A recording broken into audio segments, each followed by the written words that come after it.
Our producer Chris Lindstrom is here and wants you to know about it. Well, it's 5 o'clock somewhere, and apparently here in the studio we don't have daylight savings time. No, this is the studio time zone officially tonight. This is a completely unincorporated zone of the New York State region of these semi-United States. That's great. So my whole family lives in Arizona. They don't do daylight savings there either. So if they don't have to, we don't have to. So they don't have water there. We can't treat them as like full people in this world. So it's Full okay. people. No water, no basements. That's just my family. So for those of you who didn't actually follow, it's actually 6 o'clock. It is actually good. Oh, I'm glad to here. hear I that. thought we just had a lot of extra time tonight. And we are joined by Lily and Michelle Suhadi of Kopani Coffee. Say hello. Hello. Happy to be here. Yes. Awesome. We're excited to talk to you. I think, just perusing the website and just having had a couple conversations, it's exciting to hear your story. And before we dive into it, though, Aaron, how's your week? Did you drink good coffee this week? I always drink good coffee, Wade. Good week. Except I keep going through it a little too fast. Oh, yeah? Yeah. I had to go to the Wegmans and buy something. Yikes. Yeah. Yikes. Did you forget to pick up your jar? The jars are pickup now? No, your jars must be shrinking. I can neither confirm nor deny. I mean, the glass is the same size, but the coffee must be getting smaller or something. More delicious. You're drinking more of it. I love it. I love it. But week's been good. I mean, other than the fact that it was like 70 earlier and it's snowing today, like what the heck is with that? Yeah, I mean, it was. Yeah, exactly. We got too used to the sun, right? Right. That was yeah. Chris, how about you? Oh, coffee I've had this week. So I did get one of the fellow drops recently. So my first time trying one that I think you'd mentioned before was Cat and Cloud. You got the Cat Cloud drop? I did. Josiah got the Cat Cloud drop, and we tried the Paranema. Yeah. Oh my goodness. It was a delightful. It was so weird. So it was a Honduras origin coffee. Mm-hmm. It was anaerobic and different yeast. And like it's typically a little darker roasted than I typically prefer. So it's like in that I would say medium plus specialty. Like there's a little oily sheen on the beans. So I would say it's a medium plus specialty, but the balance was really nice. And it was a funky, weird coffee, some like fresh pineapple, some like deep funk to it. Yeah, definitely a little bit of funk to it. It was pretty damn tasty. I don't love doing those all the time. I love supporting, the local roasters and everything, but it's nice to get that variety and try out different stuff. Absolutely. Yeah. So that one's been great. And then also Wonder State is the current guest at Ugly Duck, and we've had that I'd say a couple times already, and I really enjoy what they're doing. Very cool. That Cat Cloud Paranema. I think it's interesting because as a variety, I think it gets a lot of love, but really more traditional cuppers tend to score it a lot lower. So there's like this little pocket of hate for Paranema in the industry, and in a lot of examples I've had, because as we previously said, we're old guys. I didn't love it. I thought this was an excellent example of the variety and the funk to it, but also of balance. So Cat Cloud, and they really know what they're doing. I've always liked their coffee. I'm excited anytime I can try it. It's also a real cool ass bag. Yes, great bag. The beautiful bag. like sky, like intense sky blue to pink gradient. It's like with like punchy, almost graffiti like graphics on it. Looks like it belongs in a Pop-Tart commercial. Yeah. Yes. Yeah. I love in the best way possible. Yeah, real distinct style. And I was like, if you're gonna have a bag, either be completely uniform and neutral or bring some real style to it. Awesome. Yeah, I go uniform and neutral. So it's a good change of pace behind the bar at AM/FM to see some Cat Cloud. So nice. You put a lot of thought into your coffee packaging, didn't you? I tried to get someone else to do it, but that's a story for another time. Ooh, Lily and Michelle. All right. So we finally made it out here, and it took us a minute, but super excited to have y'all on. So why don't y'all introduce yourselves and who you are and what you do? So I'll start. I'm Lily Suhadi. I like to think of myself as kind of the coffee person for Kopani. So I'm our head roaster, do all the product development, and we are, what is Kopani? We are just a micro roastery here in Rochester. We are women-owned, Indonesian-led, and we're sisters as well. And then this is my sister, Michelle. Thanks, Lily. Yeah, my name is Michelle. My stake in Kopani is kind of heading brand and strategy, community outreach, public relations. My background is in business management and marketing management. So I try to bring that to the table while Lily's the coffee wizard here, doing her awesome things. That's fantastic. So, how did Kopani get started? What was like the first conversation y'all ever had about it? Was it recent or was this like the dream from your childhood? Yeah, so this actually started, at least Kopani itself started in 2023. I think the coffee portion of things started in probably about 2017 or so. I just started as a home barista and then got super into coffee and getting a little bit more nerdy with that. So in 2023, I was working at a bank actually. My original idea was just to move up in the banking field, Yeah. retire, and then get into coffee.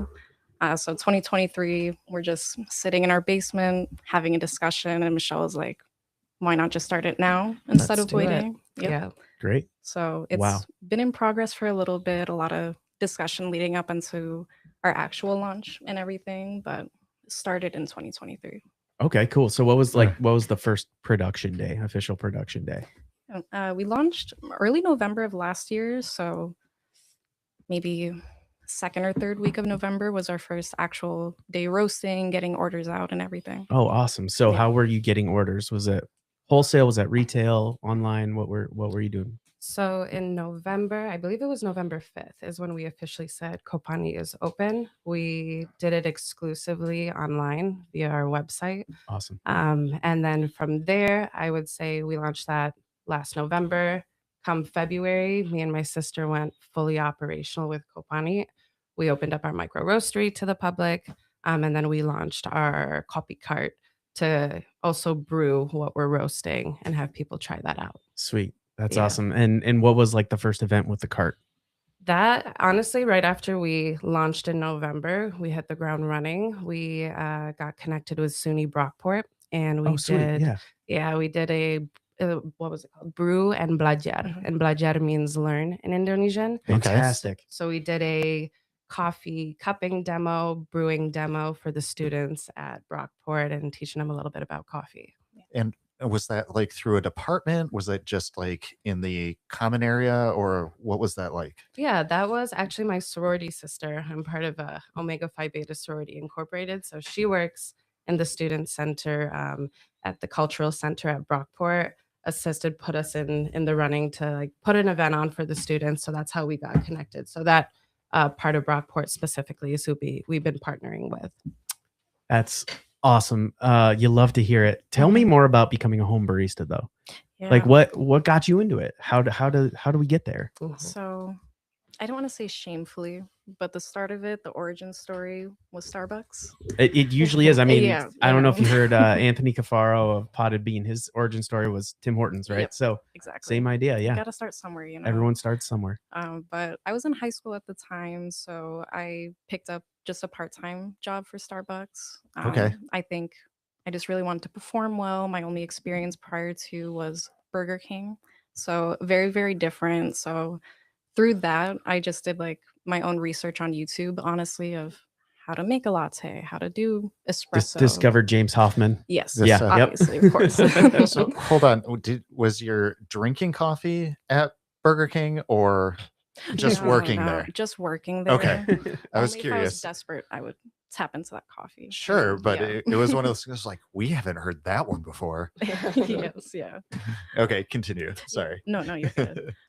So it kind of starts there. I worked at Starbucks for like a blimp, maybe 2-3 months or so at most. And then one of my friends actually gifted me a little Breville Barista Express. Oh, nice. Yeah. So then through that, I definitely got more into the espresso side of things, and then picked up a V60, and then just continued down the rabbit hole from Yeah, there. each new toy, and then more videos to watch on technique Of and course, yeah. more beans to try. Like the algorithm starts pushing you all the different roasters and stuff. Yeah, Yes, very exactly. cool.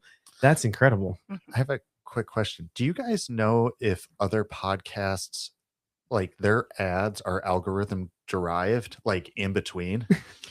I mean, yes, that's a very common thing when it comes to podcasts, often location based. But yes, that's how they often work. Because I knew it was Most of them are not actually targeted.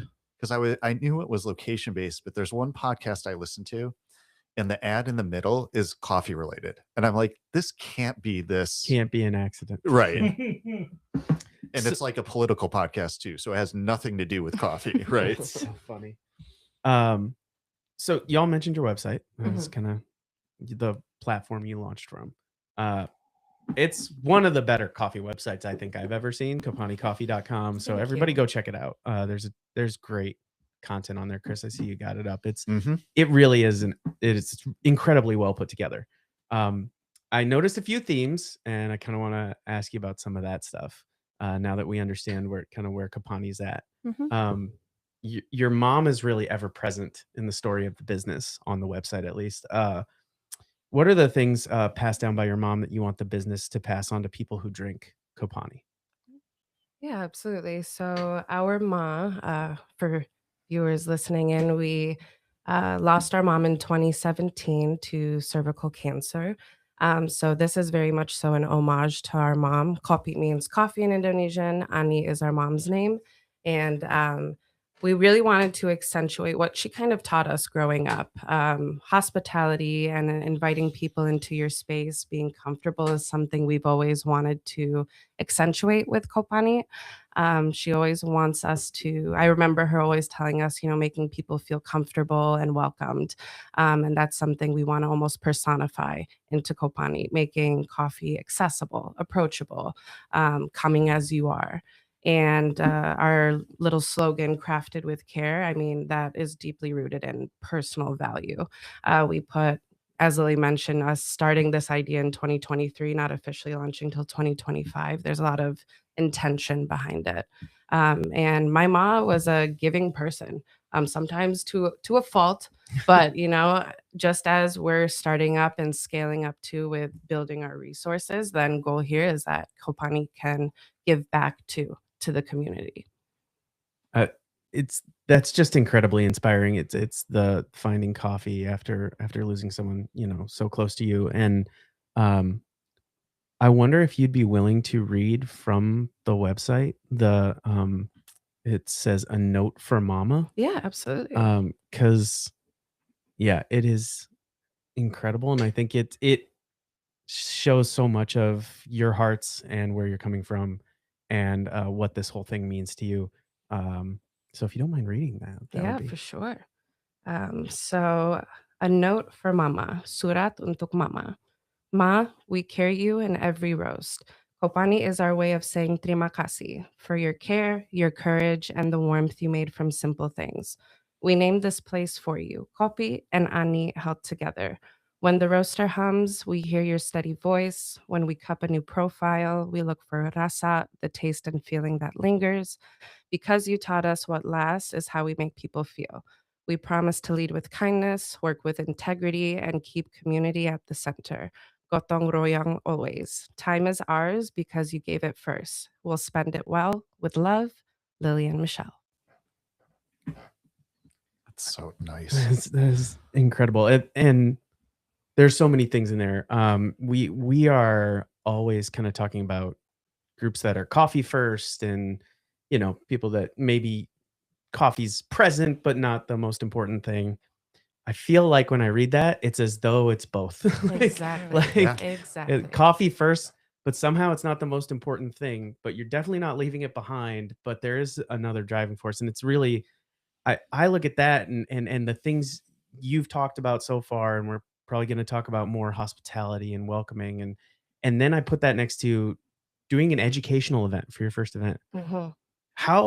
What is the how hard is it to keep those two things going? And do you ever just feel like we've been leaning too hard here, we need to move over here, we've been leaning too hard? Like, what is the balance for like being coffee forward, but also having so much heart in the game? I For sure. think we like to say both and Mhm. rather than, either or, which is first. I feel like in our framework or just how we operate day to day, everything really plays hand in hand. So it's hard to say, coffee's more important, community's more important. I think they both equally work with each other to keep both pushing at the same time. And I think it's just kind of finding that balance, and it definitely goes into gotong royong as well. Can you explain that a little bit? Yeah, Gotong royong? absolutely. Yeah, so that's like a phrase we say back home in Indonesia. Essentially, it's like a mutual cooperation. It's almost like this inherent responsibility to take care of the community, even in your successes and what have you. There is this "we got you, we all got each other" concept, and even with that, like the intentionally behind it all, even with our logo. We have also shout out to Big Bro. We have an older brother, and he's been a part of the mix as well. Like there's 3 dots on our logo to symbolize the siblings behind it as well. Um, so I don't know. We wanted to make sure, and we took our time with everything too, because we, as if our mom was still here, we want to give it the best we got. And with the gotong royang, with the hospitality that you mentioned too, I mean, I think that's also just how we are culturally as people. Mhm. We come from humble beginnings too. Maybe we don't have much, but whatever we got to give, 100%. That's what we're gonna do. And I think education is one of the, um, I guess most there's no price on education. You know, knowledge is free. It's something that's always ever growing. So what better way to touch points with people too, with the knowledge and power of that? Yeah, 100%. Isn't it funny how we used to talk about that barrier, about how like snobby we used to be, like as far as specialty coffee, and we're hearing more and more about people driving education like this about it more than anything else. Mhm. I Yeah, mean, I mean, I wonder why.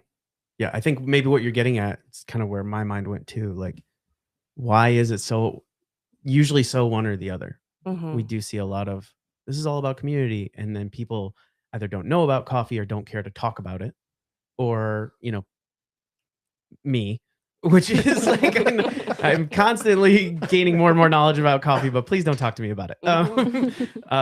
And I wonder what the difference is, for y'all. Is it I think, maybe the Did- cultural resource Mhm. is a big part of it. And also just, I mean, it seems like your personalities, like, would you consider yourselves pretty outgoing, pretty social people? Or, I mean, because I'm very not. So Mhm. Honestly, I'm not either. I think my yeah, sister roasters. I'm carries, telling you. Yep. Here we go. I'm just an introvert. I like to kind of keep to myself. But when it comes to really any of my passions, I'm super happy to share with people. And I think that's really the main driver for me personally.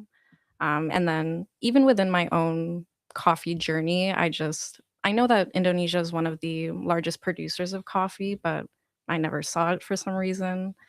So that too is just kind of one of my personal drivers. I think it's a very privileged position to be in, to be able to share my culture with people and share it through coffee, which is just something I really love to do also. So I think it's a lot of it is just who we are as people, and just having the humility to not say I know everything, but I'm happy to share what I do know with you. sure. Yeah, Mhm. that's incredible. And I think to that point too, like the cultural aspect of it all. I think with coffee, transparently, I didn't know anything about coffee until me and my sister really started working together on it. Um, but for me, I'm always a sucker for connection, just getting together. In Indonesian, there's also like a nongkrong culture, like just kind of hanging out after work. You get a cup of coffee and you kind of just chill with your friends and fam. We've always had that in our household, and I feel like coffee is just such a fun, malleable vessel of connection, whether it's learning about it, just drinking it, or just talking about, I do K cups or I do a pour over. What is your preference? I think that's always just really intriguing to learn about as we continue to grow with this. Yeah, I love that. You're giving me one too many sound bites to cut for the reels right now. I This is know. amazing. So It is really a unique perspective. yeah, so Lily, you interview Wade's got his cave. Where is your cave? And Yes. what are you roasting on? And give us the nitty gritty details there. Yeah, absolutely. So we have a little cave. I love our cave. Hmm. We are off of 40 Humboldt Street. Okay. Um, where that is. I'm not great with geography, so I couldn't really tell you. It's a North Winton Village area. Yes, yeah, Yeah, definitely. it's like Culver and Humboldt. The Culver. I Yeah. always forget Great. Yeah. Culver. And then our production, we're roasting on a bellwether. For our space especially, it was just easy entry to market, not needing ventilation and everything. And then we do also have a little Kaleido M1 light just for sampling, getting our roast profiles up there so we can translate that for production. Mhm. So as far as workflow, start on the sample roaster and then scale things up. Sure. Can I geek out a little bit about the bellwether? Please. Can I just have just a moment? So, I have a friend who was bellwether tech in the area Oh, and very was one cool. of the only ones in like New York when bellwether really like was first kind of coming into this market. And she told me she could have quit her other job and just done that because like there were so many software updates and they were so buggy when they first came out. Is Mhm. it like, have they gotten more reliable? Like, I really hope Yes. they have. I really hope that hasn't been your experience. Yeah. That's been this huge headache. You know, knock on wood. Everything's been good with ours so far. And then, you know, with anything, just keeping up with the cleaning and the maintenance. I know I was in espresso machine sales, so I kind of equated to that. I know it's Sure. relatively automated, but you still got to clean it the same way as like a traditional drum roaster. And then, to my knowledge, I could be wrong, they had a different model that was larger. That was the one that was buggy. Okay, cool. Oh, Yeah. great. Yeah, We yeah. have the smaller model. We can only do like 1.5 kilos at a time. And then it has a continuous loader, so it can keep running those Huh, small batches. that's cool. Oh, Yeah. wow. Yeah. That's incredible. I mean, I'm Mhm. glad to hear it because, Yeah. I mean, yeah, machine headaches are the worst. 100%. So yeah, and I've just since then been super skeptical of bellwether, but like obviously there's lots of room to grow for all Sure. of us. So that's really Yeah. cool. And it's a very cool roaster too. Absolutely. So Yeah. Great idea. for context, electric and a lot of, you know, the constant flow and everything else, there's a lot of really good ideas. It's just a matter of always execution. Yeah, and it makes a ton of sense that when you have that many good ideas and you're trying to put them all in one machine, that it would take a little while, a couple generations for it to come out to where it's working well. For So sure. that's awesome. And drinking this Sumatra tonight, like it's working well. This is really great, Thank you. really Thank great. you. Aaron, mean, what do you Yes. think? Mine's gone. I already drank mine. I was saving because I wasn't sure what we were going to do a little bit. Well, I'm so- gonna ask you, what do you think? That's what we're gonna do. No, I like it. I mean, brewed well too. Thank you. Reminds me a little bit of LVO's European blend. Oh, really? A little bit. It's a little darker. It's got that, I don't know, it lingers a lot, Mhm. which I appreciate because I realized like half the reason I drink my coffee throughout the whole morning is I just want something like tasting on the back of my tongue like all day. I don't know why, but there you go. But yeah. Yeah, I like it. And I was just remarking, you know, you said you hadn't seen Indonesian coffee. I was Mhm. telling Michelle, I used to work at Pete's, and that was a lot of what we carried. It was the majority of what we carried. And I was just realizing that since I've been really heavy into specialty coffee, I haven't seen a Sumatra in forever, Mhm. you know? Yeah, I haven't. I've found a couple I wanted to source, but I'm like, I don't know. I don't know. I have a love hate with it. You know, I think a lot of specialty coffee associates it with maybe more of the Starbucks, that kind of that wave of coffee. Yep. And I know that's not right. One of my favorite Sumatras was from Stumptown. It was a Gallo, and it was just, man, it was amazing. How would you describe this coffee? Like, Yeah. what do you want us to pick out? Yeah, that one is what we actually use on the copy cart. So I mainly brew it as espresso. Um, I'm really a pour over person myself, so that's what we did today. I like to think of it as just definitely your traditional wet hulled coffee where you get that earthiness to it. Mhm. It's very chocolatey and Yep. deep in that sense. But whether the way I brew it or just kind of how we roasted it too, I wanted to keep it, it's definitely not a light roast, but just keep it lighter so you don't get that muddiness to it. It's very Yes. balanced. It's Thank you. very Thank you. balanced. Yeah, definitely. So real quick, before break, Mhm. wet hulling. Yes. Do you want to explain wet hulling, or should I? Yeah, no, I'm happy to. Awesome. I kind of think of it as an in between washed and natural coffee. So you predominantly will get really nice body to it. It does unfortunately mute some of the fruitiness I've had from some Indonesian coffees. But I'd say it's somewhat similar to washed, where Usually with a wash coffee, you remove that parchment layer after the drying process. Essentially, since Indonesia is so humid, to speed that up, they'll do the hulling portion of it while it's still partially wet and then finalize the drying afterwards. Yeah, and it does make the beans kind of look a little bit more wrinkly. Hmm. And these typically ship at like a 13-14% moisture content, which, you know, more normal is like 11. I think for Yeah. a while 11 was specialty standard. What's really funny is I'm getting a lot of anaerobics right now. Mhm. They're all under 9%. Wow. And I'm Really? like, this is so weird. And they're super brittle, but then Huh. yeah, they roast interestingly, but we'll not go down that rabbit hole. Instead, we're gonna take our first break, and We'll be right back. I had to do it to you.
Back to Rochester. Ah.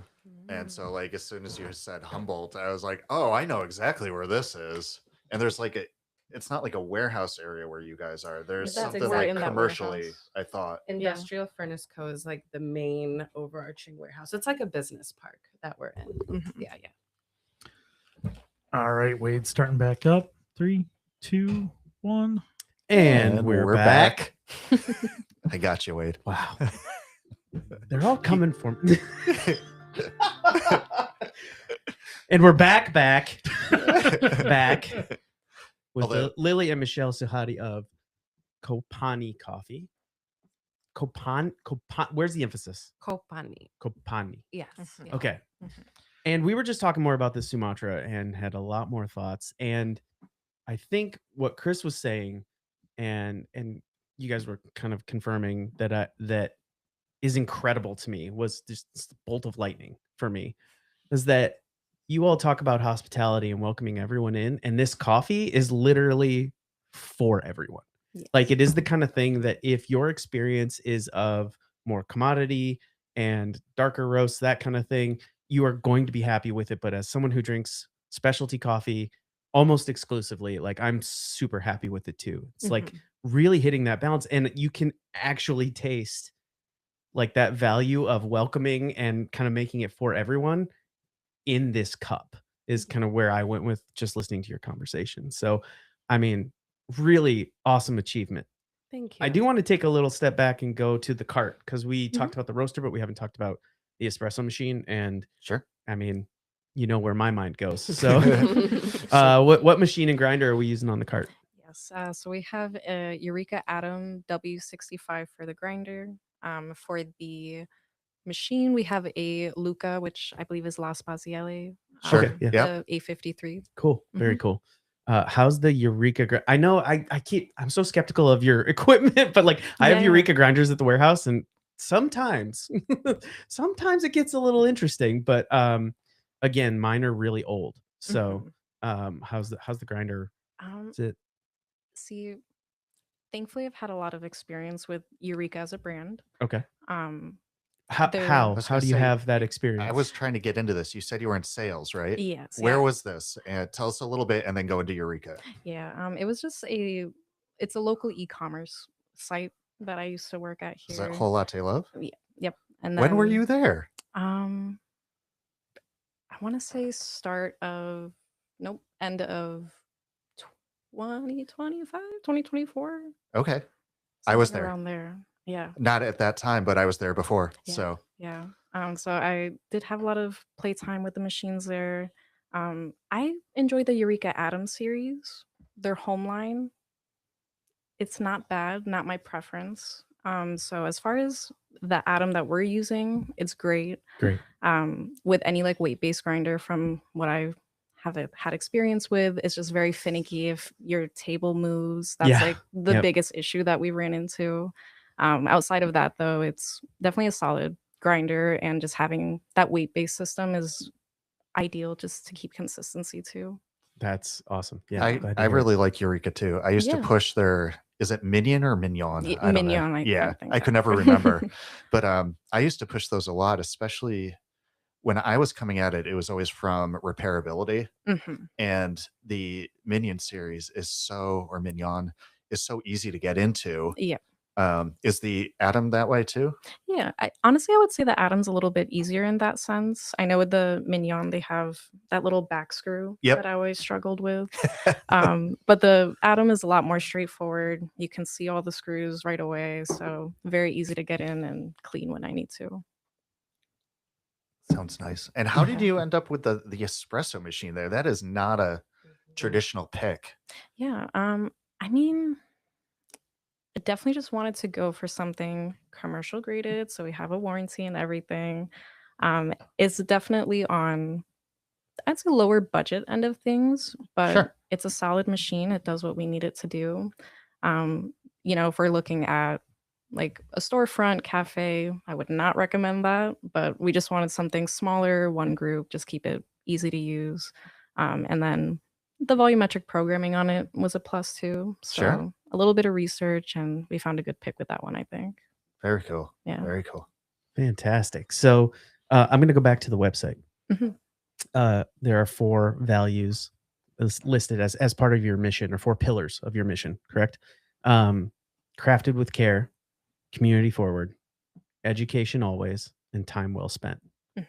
So, I mean, I love that. And we've talked a little bit about this already, but talk to me about, like, you're doing wholesale. Where do these fit in? You're doing cart, where do these fit in? Educational events, obviously, education always. But like, which of these, do you feel like are most representative of where you're at now? Which ones are you leaning into for the future? And just talk to us a little more about all 4 of them. Yeah, I would say honestly, it's an all the above. There's a symbiotic relationship to all those values and pillars. Like with the crafted with care, I think that just goes behind, our work ethic, how we want to present the product or the service to people. Again, as we mentioned with Gotong Royang and the mutual cooperation, community is always going to be at the center of it all. And education always. We actually recently just partnered with the Rochester Brainery. Oh, fantastic. Yeah, Yes. yeah. That's coming up soon. I think that's going to be for the summer season. Just stay tuned for that. But we're going to be like the coffee partners to teach classes to the public. And I think I've learned a lot also just starting this, learning from Lily. And I think it's a nice yin and yang of taking the coffee nerd, filtering it into something digestible and approachable for someone who has no idea. That's what Aaron does. Yeah. Aaron and Chris do that for me. So. Yeah, and then the time well spent. I think we're okay with not rushing to the mark. Like I think a lot of people when we first started assumed immediately we were going to be a cafe, which fair. Yeah, they do. Yeah. That comes immediately. I mean, that's where everybody goes, right? You start. How else do you coffee? Right? Right. There's no other business in coffee, right? Yikes. But yeah, no, I mean, I think I also like how we're also positioning ourselves, starting from the ground up, making our own beans. We also have plans. I don't know the timeline yet. Hopefully, knock on wood, maybe within 5 years. We've even had our family back home talking about us starting a coffee farm. So what? Very cool. That's incredible. Yeah. So like right now, one of my tantas, our aunt, is actually like renting out her land to a coffee farm in Bali. So there's just a lot of different opportunities. Amazing. Yeah. Wow. This is incredible. So is that okay? You said 5 years. That's like a 5-year plan. Don't get too excited. I'm too excited. You're too late, Chris. Wait, or anybody, I guess, really. What is the growth pattern for like starting coffee? Like there's a winery that I go to and the owner is just great. And shout out to Johannes. I'm blanking on his vineyard name. I'm gonna have to go look it up. Kemeter. Thank you. As a fine micro growing winery, but he basically grows almost all of his own fruit on the west side of Seneca Lake, and it is a very boutique winery, but it has that. It's a very personal thing. Like when you're describing that personal vibe, when you go and do a tasting, most of the time it's you and maybe 5 other people in a small off the main area, little like almost tasting shed, and you're sitting with the guy who both grew it and did the winemaking of it. And like one time was just my wife and I went and we sat with him for almost an hour. Yeah. And just talked. He's just such a genuine guy, but that's the kind of passion that's coming through when you're talking about these experiences. When you're thinking about growing coffee, when you're thinking about that, you can just see like you're both lighting up in different ways. Like you're lighting up from like, here's all the angles we can take on the business side. You're lighting up from the nerdery side. And that's the kind of thing that people gravitate to, is that passion, that interest when they see you be passionate, and also with the understanding that we're trying to appeal to the people. Absolutely. We're not trying to just appeal to the deepest nerdery of coffee people. We're trying to appeal to the people. One of the things that appeals to people is a great story, and also passionate people who know how to tell that story. It's a huge part of it. Yeah. And I think also with the coffee farm too, like our big, high level concept we're trying to achieve here. You mentioned, Lily, that, it is a privileged place to be in. Lily's first gen. I'm an immigrant. My brother's an immigrant. I think there are conversations I think that are lacking about the equity distribution across the coffee supply chain. My like huzzah moment of like, this is a good idea. We actually went to Coffee Fest, I think, in last year. Yeah. We went to Coffee Fest in New York City. There were a bunch of exhibitions. We actually met the owner of Equal Grounds at the Coffee Okay. Fest, Very cool, which yeah. was fun.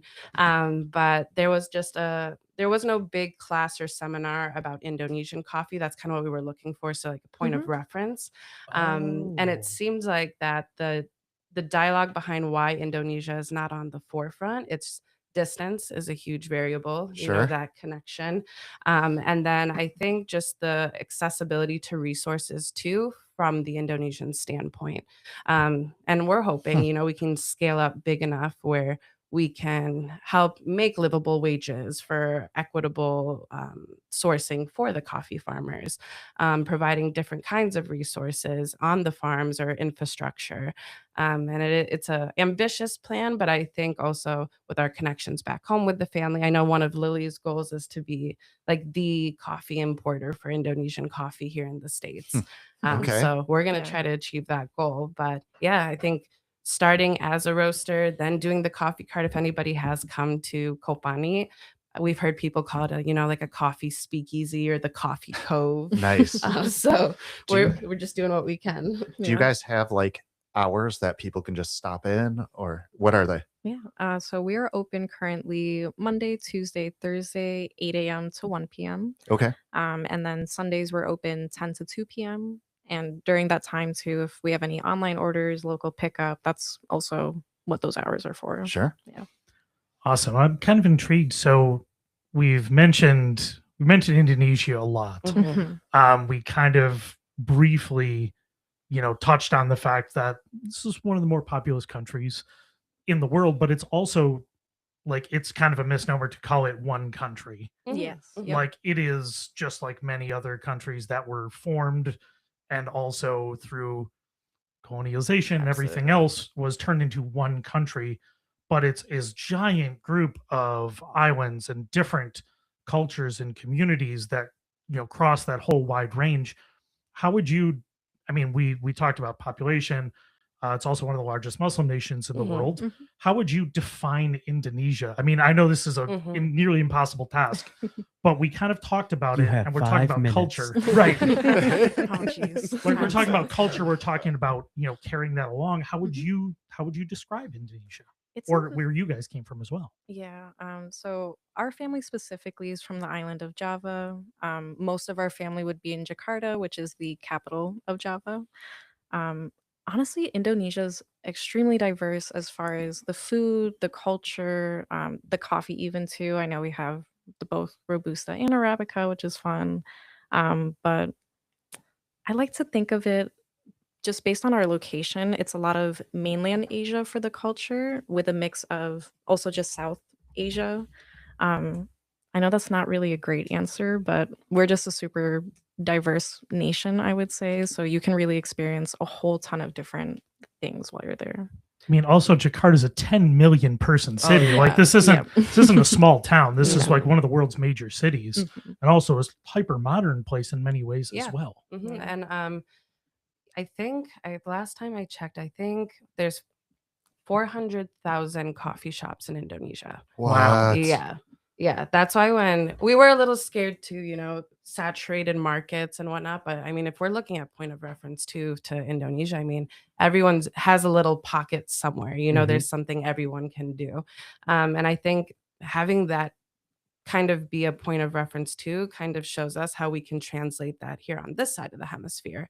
And it's been really cool too because as we're growing, we're getting connected with other Indonesian businesses across the states. Some of them are sister owned, and just kind of seeing how we're all interpreting our culture, what we remember in our childhood, what kind of flavors. Like on our signature menu, we have a lot of childhood nostalgic drink homages. Mm. Give Like us one. yeah, we could talk about the cold brew. That was kind of like Yeah. a notion to our brother. That was like his childhood drink.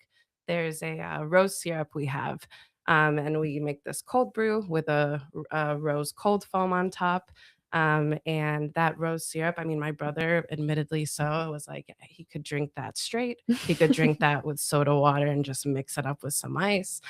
So putting in that notion, even with like our coffee latte, we put palm sugar into that as well. Okay. Very cool. Yeah. Just to add a notion to the Indonesian palate. Wow. I It's don't know. also a complicated Yeah. flavor of sugar as well, people think of sugar as like being dumbed down and white sugar and bleached to hell. But like if you're tasting more of the raw sugars, whether it be palm or coconut or other ones like that, they have real distinct Yes. flavor that brings that round complexity, especially with a a little more developed coffee like this. It's going to merge so well with those flavors. Mhm. Yeah. I'd say the Kopi Latte is probably the most popular, which is made with that palm sugar syrup.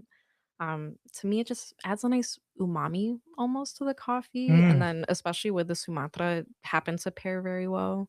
And then I think that in itself is super popular in the Indonesian cafe Mhm. market right now. They're doing spiced palm sugar and almost everything. So yeah, and also in Rochester itself, there isn't. I mean, as far as I've seen, as somebody who's been pretty close to the diverse restaurant scene and everything else, mhm. I haven't really seen Indonesian representation Mhm. in Rochester. I've seen little touches of uh non non-Thai, non-Viet Southeast Asian, Mhm. like our friends over at Coco Garden, Yeah. Mhm. really cool people who are doing that. I've had the pleasure of working with them multiple times doing Malaysian food. um but there really isn't. I haven't really seen Indonesian representation in Rochester. What does it mean to you making this brand to be right now? This would be the only visible Indonesian related thing that I'm familiar with in Rochester. Mhm. Absolutely. I mean, to me, immediate response is like, what an honor it is to have this 100%. opportunity.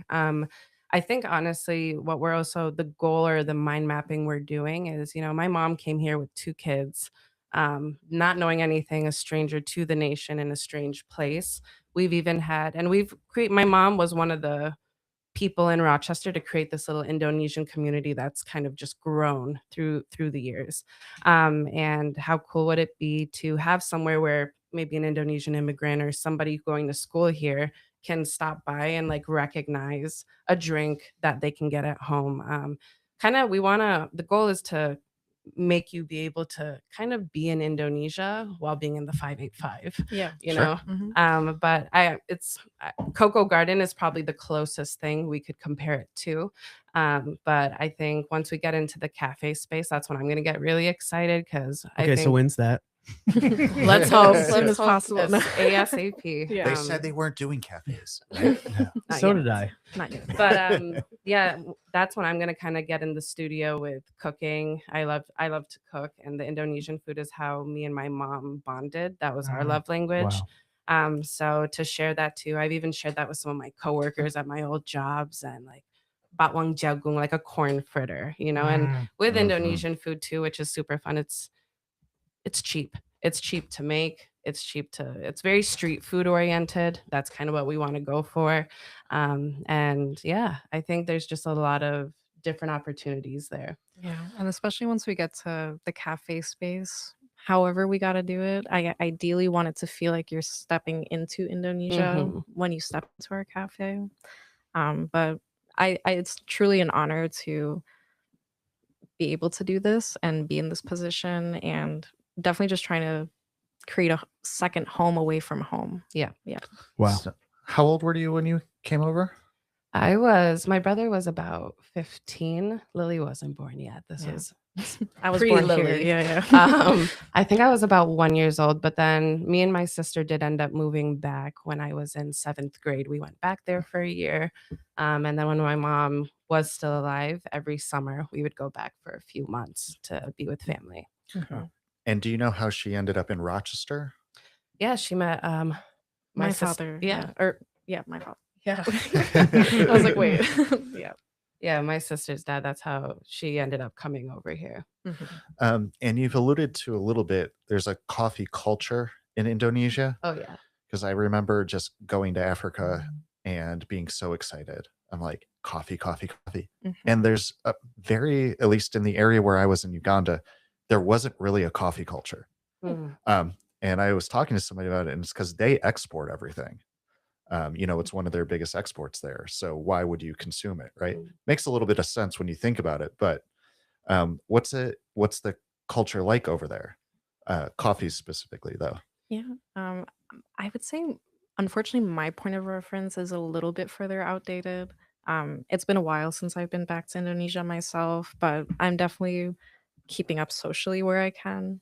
I think it's nice to see. Actually, I've seen a lot of Indonesian either roasteries or cafes focusing on Indonesian coffee. They've been doing a lot of like natural processes, the anaerobic naturals, even with Indonesian coffee. And then just from a cultural aspect, at least growing up, one of the major memories I have just with my mom, my aunts, they would always just have a coffee. We could be at that cafe for like the whole entire day, basically. Literally, Sure. yeah. And it's just smoking a cigarette, having your coffee, maybe another coffee, another. So that's my point of reference, at least. And then I don't know. That's honestly a good point. Yeah, there was Okay. this mall there, Pondok Indah Mall, in Jakarta. Literally, while we were living there, my mom and her older sister, every day we would go to that mall. They would set up shop in this cafe called Regal. They already knew what was going on, and we would literally be there from open to close, and they'll just order their cappuccino with their little accoutrement and just chat. And I think that's always what's excited me about the coffee culture is everyone just kind of gathers around, whether it's after a day of work or school, or like let's say you're doing homework.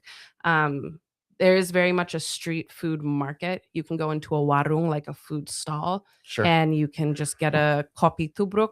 um, I think the translation's like crash coffee. Yeah. So literally it's essentially like a cupping cup. You put the grounds in there, you put some boiling water, you mix that up, and then that's your drink Yep. that you're having. Yep. So there's so many different Sounds great. kinds. Or you can even see like food stall vendors walking around. A lot of it there's like these sachets of like instant coffee that they'll just Sure. have running on their cart.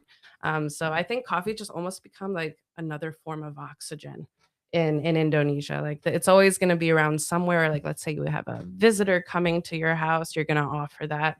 And something that I think was a little bit of a culture shock for me coming here, coffee is not too it's not consumed as much in the nighttime. But Sure. honestly, that was like my mom's nightcap, Oh, you know. wow. Yeah. Oh Yeah. yeah, Uh-huh. yeah, with a little regal biscuit and her coffee latte and then going to sleep. Mhm. So Yeah. that The was a number of times transition. I've gotten the business from people for drinking coffee late at night. I'm like, Yeah. it's coffee. Like I you know. just drink it. Yeah. You drink it anytime.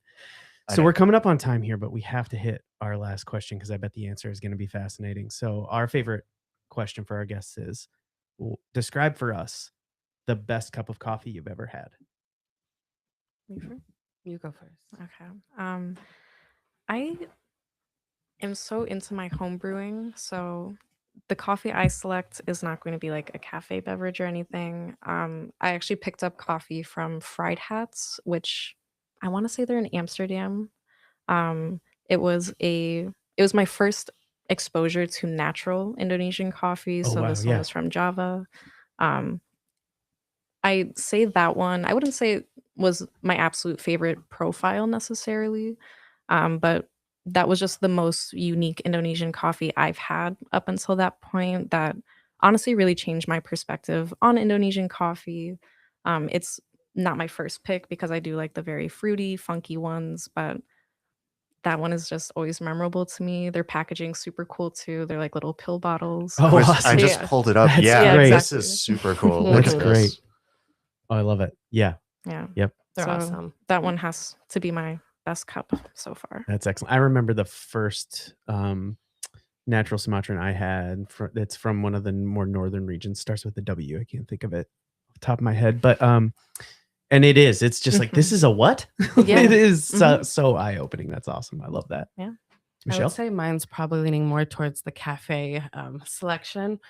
Honestly, I would say it's our Astor latte on our cart. And what Thank you. that consists of is our mocha syrup, Lily's espresso pull, and then we have another new notion to Indonesian snacks. There's a Astor wafer. It's like a chocolate wafer that we put on top for it, and it can melt into your drink if you want it, and you get a surprise at the end, or you can dip it and eat it as you go. But I've always liked or leaned more towards mocha coffee flavors, Sure. Awesome. Yeah. But I would say in terms of like the most not impactful per se, but the one that really changed my perspective of coffee was at Coffee Fest, Mill City Roaster.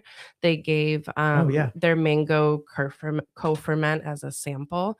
Wow, that was very cool. different. Yeah. And that made me, because I was always transparently a tea person before like getting really into the coffee. And I think like the anaerobics, the lighter coffees, you can start to play with that, like a tea medium, you know? Yeah. Absolutely. Yeah, so that was fun and interesting. Oh, that's incredible. I love to hear it. Very great. Yeah, and where can we find you? Give us all the socials. We talked kopanicoffee.com, somewhere you can learn a lot about the company and the sisters. So where else? Yeah, absolutely. You can get us on Facebook, Instagram, Kopani Coffee. We also have an email, hello@kopanicoffee.com if you have any inquiries. But Instagram is really where we put a lot of our stuff out. And we also have a TikTok page as well, Kopani Coffee. Awesome. Very cool. Anything else, Aaron? I don't think so. I mean, you guys wrap things up super nice. And I just I'll just reiterate this. You know, we got this with Marvin. It's so refreshing to see a specific look and take on coffee. You know, we've talked recently a lot about the replication that's going on, and it's exciting to see, you know, that it's not all about the cafe. You know, your idea of community isn't like, let's open a space where people are comfortable. It's community building more than it is kind of providing the opportunity, which is really cool. I can't wait to stop in. So yeah, love it. Thanks again. Hopefully you. we'll see you sometime out at the roastery. Stop in for a drink, and Chris, you want to lead us out? Yeah, absolutely. So this was tremendous, and getting to learn about, you know, different side of culture when it comes to coffee is always a great thing. And if you want to learn more about other things, go to lunchador.org to check out all the rest of the shows on the network. We have a new show coming out very soon that's going to be with librarians around Rochester doing Rochester's book club, which is going to be really cool. And then Rob Bell from Behind the Glass is joining with his show Plants and Beats. So he's doing lo-fi music and talking about plants. And he does little residences over at AM/FM doing a run club and lo-fi TV Sundays, and music. I believe. Yeah. It's a great time. Make sure you go check that out. And thanks so much for joining the podcast, and stay dialed in. This has been a presentation of the Lunchador Podcast Network.